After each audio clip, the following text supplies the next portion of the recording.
Hello, hi, welcome to the channel. It's Jim, and today we have a very special guest. This is not usual, but it is today. I'd like to introduce to you multi-instrumentalist, singer, composer, songwriter, producer, and all-round musical supremo. It's Trevor Rabin. Hello, Hi, Trevor. Jeff. How are you? I'm really well, really well. How are you? I'm very good, thanks. Where are you? I'm in Los Angeles. Oh, man. Yeah, just sitting in our den study. I don't know, whatever you want to call it. Are we at your house? Yes, it's in my house. Yeah. Wow. Okay. So what's the time there? The time is 10:05. It should be 10, but I was Oh, you can break it. So it's 10. It's 10. Don't worry. Don't worry. Yeah. So it's about 6 o'clock in the evening here. Right. So different ends of the day. I imagine at this stage, probably most people who are watching this know who you are and your background and stuff. But for those who don't, could you just like fill in a few gaps and join the dots? How you ended up moving from the sort of hugely successful Rabbit in South Africa when you were there to being in Yes in the early 1980s? Well, I've got one very, very funny story, which I'll try and truncate. But yeah, sure. When I left South Africa to move to London, cut a long story short, I'd left Rabbit, but we were so used to, girls kind of clamoring and autographs, pulling hair and whatever. So when I got to London, I was with a friend of mine as a publisher guy, and we were walking down at Heathrow, and coming the other way on the walkway were a whole lot of schoolgirls in uniforms. And I kind of looked away, and this guy said, "What are you doing?" I said, "Well, And he said, "You can't get arrested here." So reality set in. Yeah, but thereafter I worked. I worked with some great people there. I produced a load of things. Bless his heart, Dave D, who was Dave D. Bosing Mick and he was the head of Warner Brothers. A number of productions I did, and then on a solo album, I was lucky enough to have Jack Bruce and Simon Phillips and Manfred Mann and wow, lovely players come and play on the album. I did that in London for 3 years. Was signed by Geffen Records to come to LA on a development deal.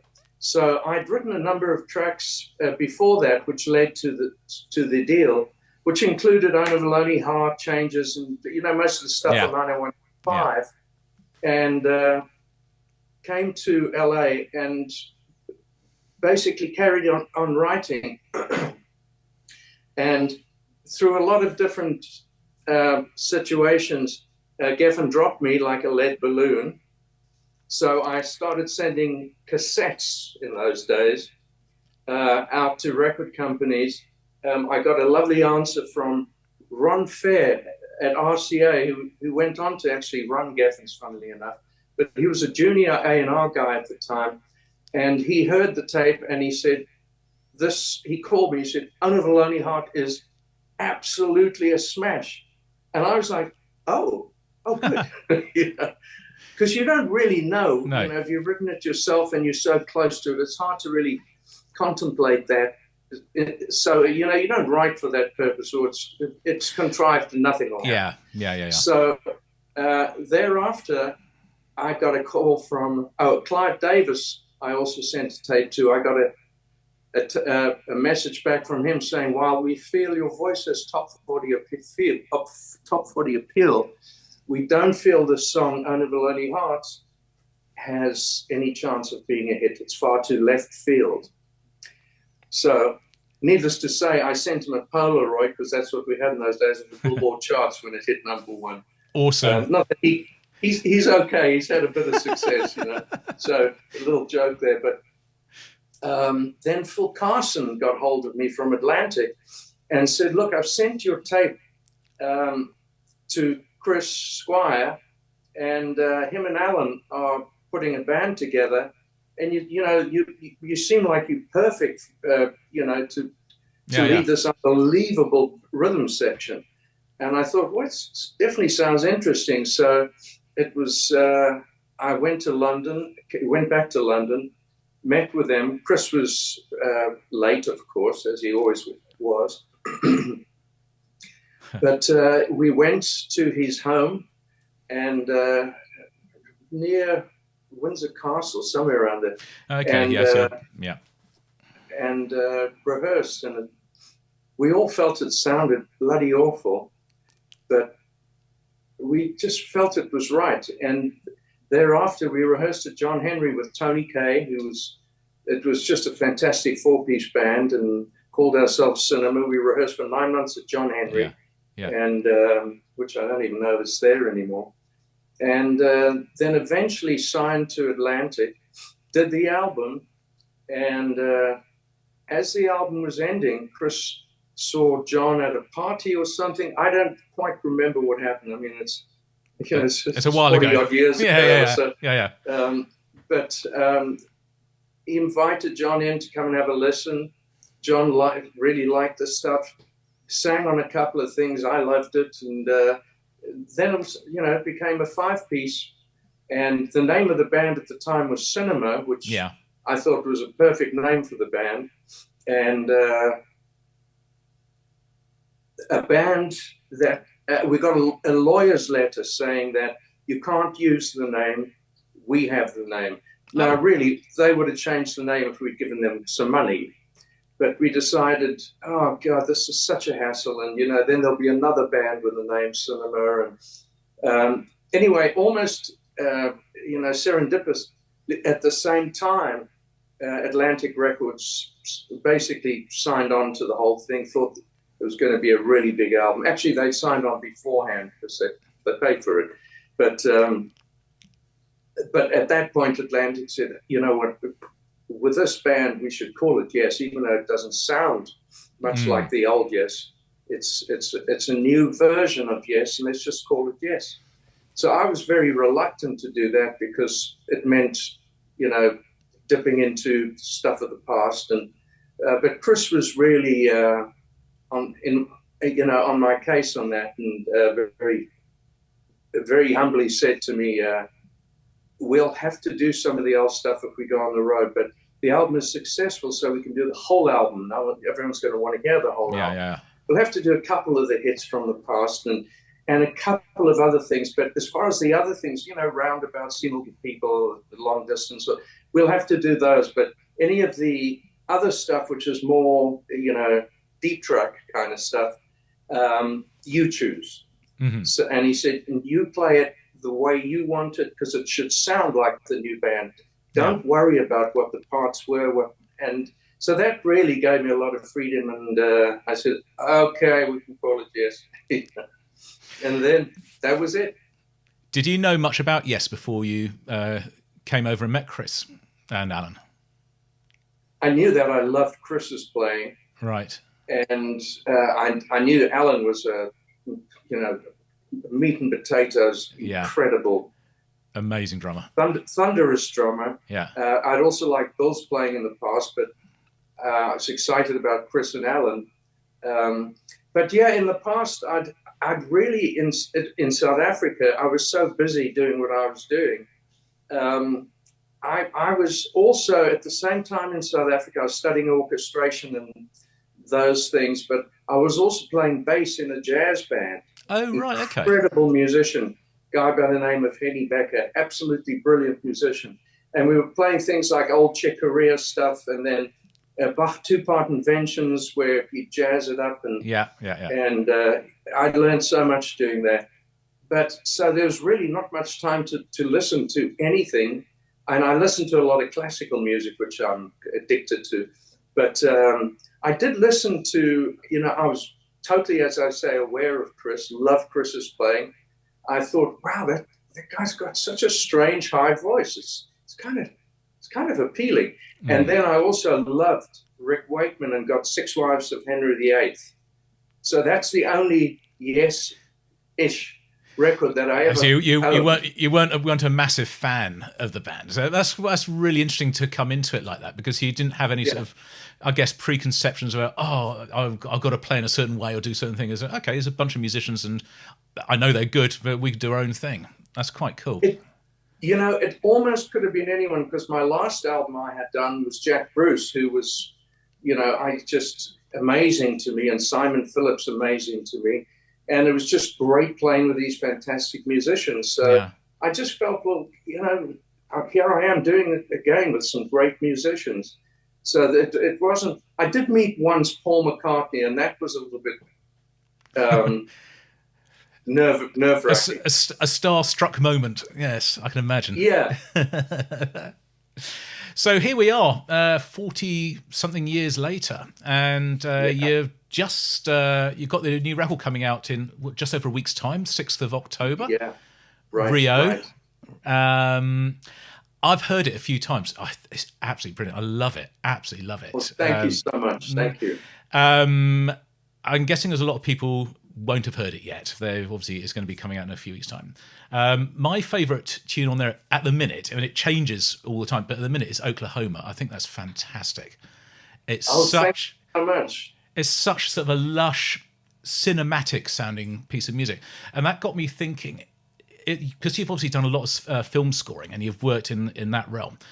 Does that colour and influence how you write music now, do you think? I have to admit, guilty of the orchestra enveloping that whole song. Isn't it wonderful, though? It's just such a smooth, epic, mellifluous sounding piece. It just flows. It's absolutely beautiful. Absolutely beautiful.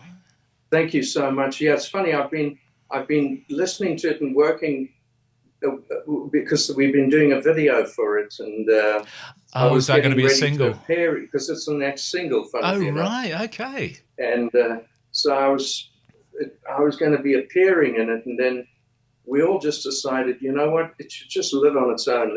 Let the graphics do it. So I'll watch it. So the record itself has got quite a lot of different styles and things going on there. Yes, so the first three tracks, I mean, we're up to Oklahoma. So the first one is sort of fairly sort of straight ahead rock song. Then we've got the sort of like the proggy one, and then we're into this sort of cinematic, lush, beautiful one with Oklahoma. And then we've almost like a country type song on there as well, haven't we? And all sorts of stuff going on.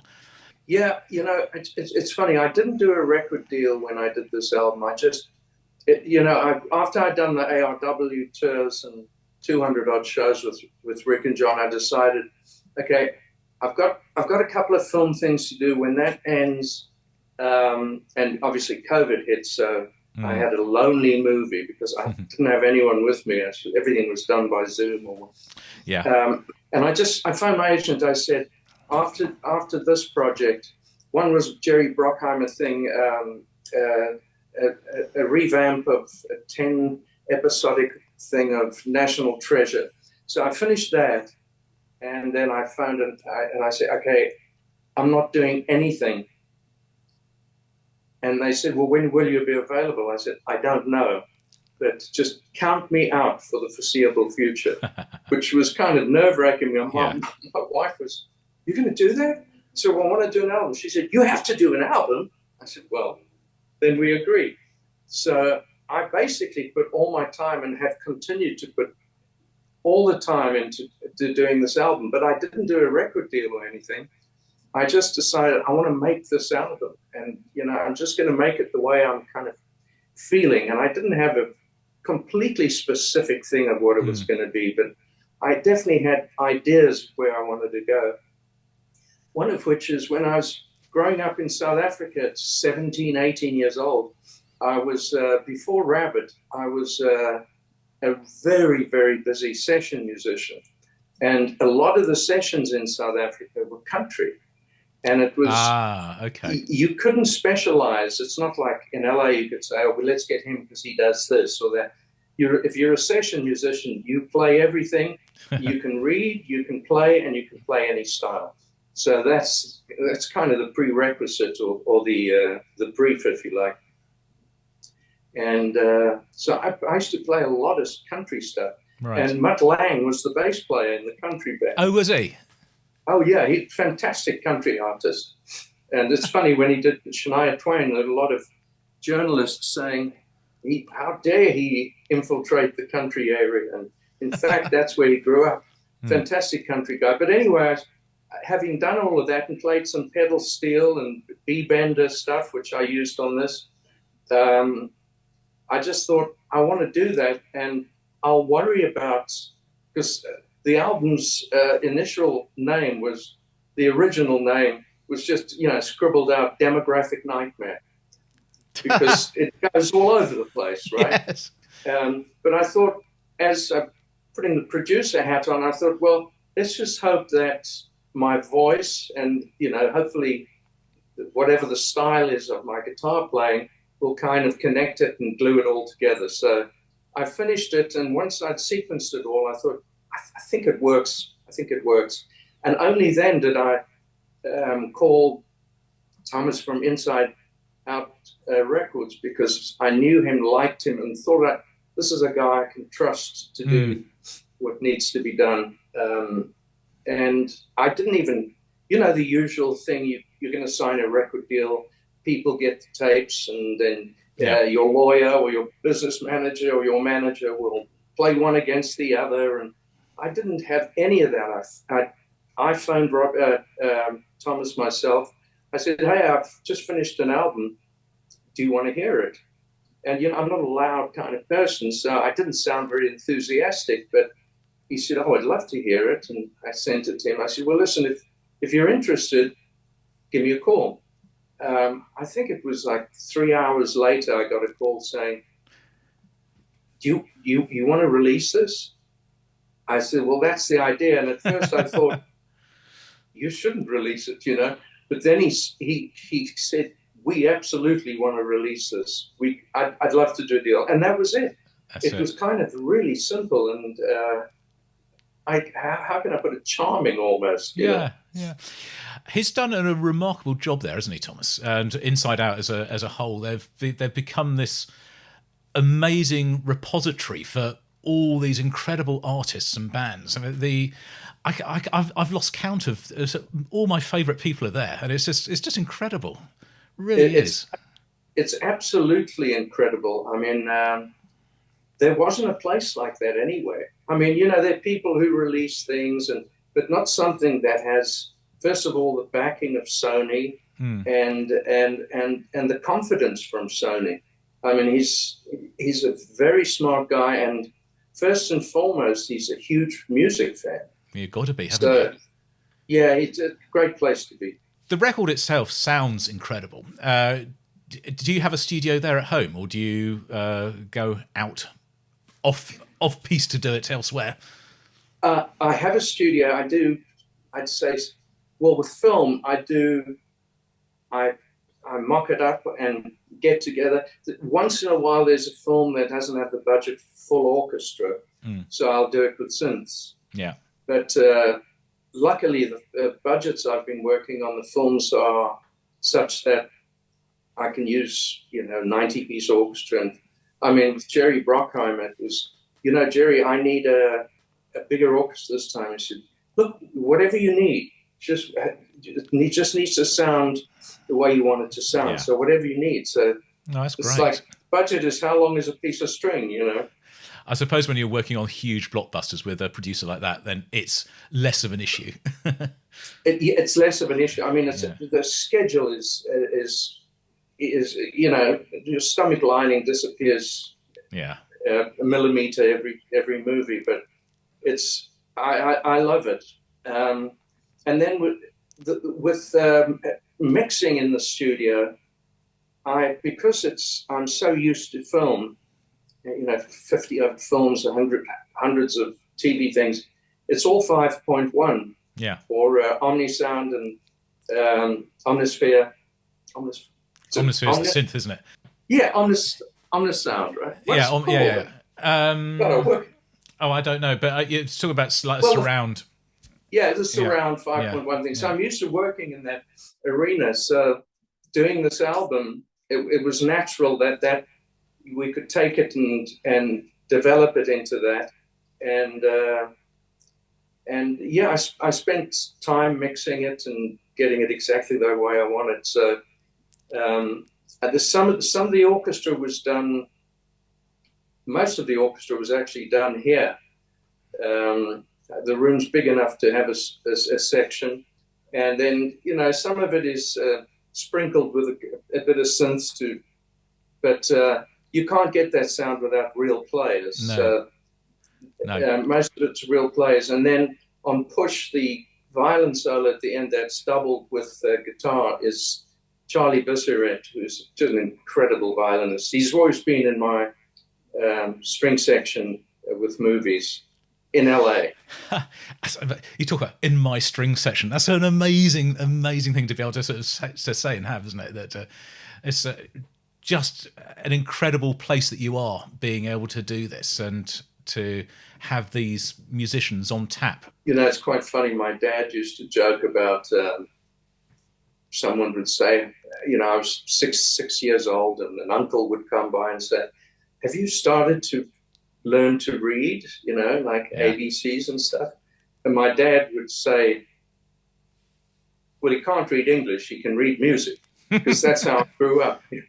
Yeah. So I just grew up like that. So it was just a kind of natural thing. And then I studied orchestration with this brilliant guy, Walter Moan. I'm a dreadful student, but he was such a brilliant teacher. It was so inspiring, I couldn't stop. And then having, in the jazz arena, having this playing bass with Henny Becker was a great thing. And then obviously the pops experience with Rabbit. And I must say, Rabbit, we started off as a band conglomeration with bass, drums, and guitar, and that was kind of the core of the unit, and that's the basic core of a Rabbit, and it's a very tight unit. So getting with Yes, it was essential. It was going to be as tight as a shark's butt. I'm just sort of aware of the time that is sort of creeping on a bit. I've got a few questions that some of my subs have asked if I could ask, and I'll just quickly whiz through those as well. So this ties into Rabbit. Scott Lade, he runs an amazing YouTube channel called The Prog Corner, and he wanted to ask you, do you still receive royalty checks for your 1975 hit called Charlie with Rabbit? I do, and when they come in, I can go to McDonald's and buy myself a burger. So it's not very valuable. Well, over Christmas, some of the old fans, you get these 60-year-old pensioners going in and saying, I remember that band. Yeah, but does it never get sort of synced onto TV or onto movies or anything like that? In fact, we've just turned down something because it was not the right thing. So that happens periodically. And over Christmas it'll sell some, and we're still great friends. Yeah. Okay. Nick Koenig has asked, who are your guitar influences? My very first influence was Hank B. Marvin. Okay.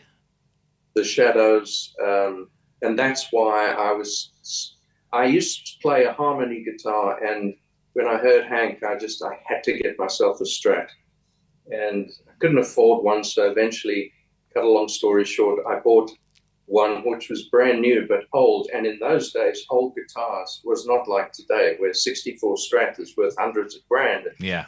They said, well, it's old, so, it's been in stock for 8 years, you can have it. I bought a brand new Strat, 7071. It was a 64 model, so I got it for 90 Rand,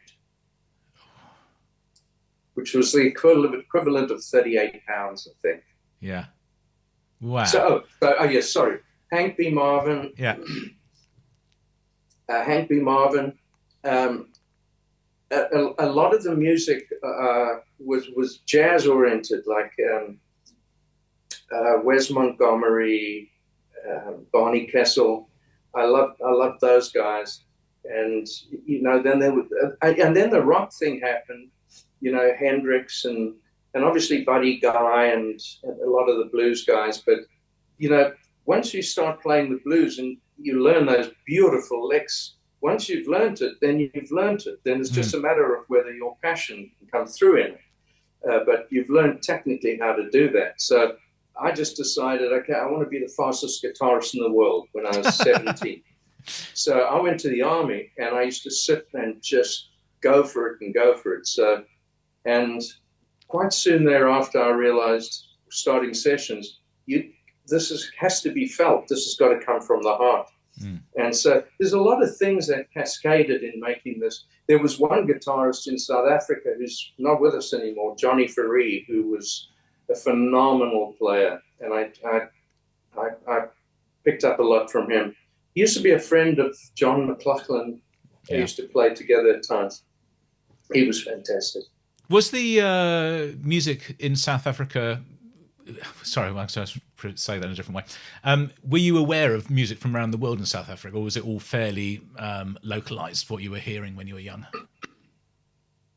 A lot of it was localized, and I used to produce a lot of acts, mostly black acts, which were just extraordinary acts, and I used to do a lot of producing there. So that has a lot of influence on this new album. There's influence from that. Yeah. But no, we most of the music, because of an old colony, all the taste was not American music. It was all Led Zeppelin, Cream. I mean, that was the stuff that was big, and this was an American jazz thing that you were into. Yeah. But rock and roll was English. My taste, anyway, was certainly that. Cool. I've got a few people who've asked questions along the same lines. So Alumi El Tanin, Paul Clement, and who else? Somebody else. But I'll come to that in a minute. Will there ever be a studio recording from ARW, or were you disappointed that you didn't record anything when you were with them? I guess no and no. I mean, we just had a lot of fun. It was a bucket list for Rick and myself that we worked together after the Union tour. And we did, and obviously we all met up at the Hall of Fame when that, thankfully, I'm humbled to say, happened. Yeah. And we played there, and it led on from that. And we had a great time, and we just never got down. We talked quite a lot about it, and we had a couple of ideas flowing, and we thought it might happen, but then the touring just became constant, and we loved playing, so it never happened, and then it played its course. It's over, so with great joy I look back at it. So Jeff Shilker, who's a bit of a Yes superfan, asked a very similar sort of question, so it's kind of the same thing. He said the live shows were magical, but an album would have been the icing on the cake for him. There's a few people who've sort of said similar sort of things. Then two more questions if we can, if that's possible. Sure. So Walt Sabino has asked, which Yes album that you didn't play on is your favourite? I think the first one. Okay. Yeah, the first one. Not the Yes album. It's just called Yes. The first one or the second one, but it's the one with Sweet Dreams on it. Oh man,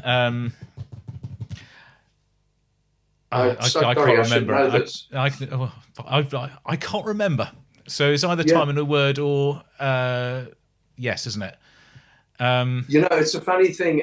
When Chris had said to me, choose the other songs you wanted, my first choice was Sweet Dreams. Right. And his response was, really? And I said, yes. And we played Sweet Dreams. Oh, cool. Not for long, but we played it. So, I'd say that's my favorite album. One final question. This is from someone called Manticus, who asked, do you feel you get enough acknowledgement for your contribution to 90125? Your efforts kept the band going through a time that was very difficult for prog. I'm just pleased I was there at the time. And who knows whether I had done that stuff on my own, whether it would have been as welcomed. Because obviously there were Yes fans that didn't welcome it, but that was the primary reason I didn't want to call it Yes. Or one of the main reasons I didn't want to call it Yes, because I thought it was something else. But I think after a while, and having become accustomed to, and the band being accustomed to me playing the old stuff and how it changed and became this band, or the 90125 band, I don't think that was a problem. But as far as acknowledgement, I'm fine where I am. Perfect. The sound of 90125, is that what, as it is on the record, is that how it was in your head, or did it change very much in the studio? It's exactly as it was in my head. Oh, that's amazing. I mean, it's funny because, I released an album 90124, which were the demos and just stuff scrapped together. And that's how I always do demos. And the difference between 90124 and 90125 is a similar difference to the demos I did for Can't Look Away, my solo album, to the final album. Yeah. It's different, but it's exactly as it was intended to be. The one song which went a slightly different way because we couldn't get a drum sound in the studio we were at was Leave It. And consequently, it became more of an a cappella thing, which I'm glad we did because even on this album, you've obviously heard, I love doing that a cappella, multiple vocal thing. Yeah. Has there been a career highlight for you? Obviously, not including today being on here with me. This is something very different. But up until this point, what has been your career highlight? And have you done everything you think you want to do now? Second to this. Thank you.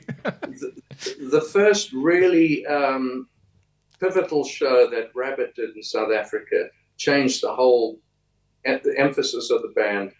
And we all looked at each other on stage and said, yeah, this is fun, This is it. And then I'd say with Yes, playing in Rio, which is the name of the album, and my granddaughter, and my son was conceived at that point, although every time I say you were, he says, don't say that, that's gross.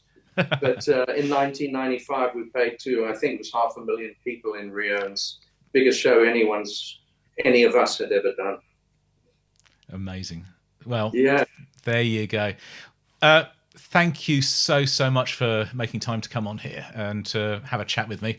It's been a real highlight for me. It's wonderful, and I can't wait for everyone to hear the album and for people to start sort of sharing their feedback about it as well. I think it's fantastic, and good luck with it. Are you going to go on the road? Are you going to go on the road with it? Sorry, are you going to go on the road with it at all? We're going to be talking about that. We haven't started even on that yet because this is all sort of, I'm still catching up with the video for Oklahoma, and I got to watch it today, and etc. So I'm a procrastinator and I haven't caught up yet, but let's hope so. And sorry, I keep thinking of questions as we go along. I promise that's it. There are no more. That's it.